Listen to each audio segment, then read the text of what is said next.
Hello seniors, I'm Arya, your digital daughter, and I'm here to show you how to use the My Page feature in the UnlockLife app. Open the UnlockLife app. Now tap on My Page. There are two sections. First is About Us, where you can see quick links for good story, privacy policy, and the terms and conditions. When you tap on Good Story, you will be able to see a few stories about why UnlockLife was born, what the UnlockLife ecosystem is, and how UnlockLife works. The second is My Info, which is a safe place where all your information is saved. To add your name and your picture, tap on the plus icon.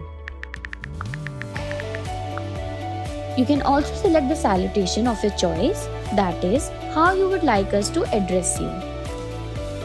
We can easily reach out to you when you add your phone number. And you can also add an additional phone number. You can also add your date of birth. Just tap on the calendar icon on the right and choose your date.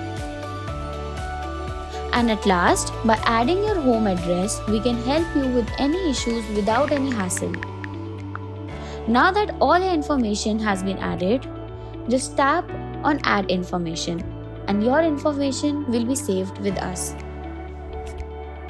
We hope this was helpful. In case you need more assistance, do call or WhatsApp us at 98989 58411. Thank you for trusting us. See you again soon.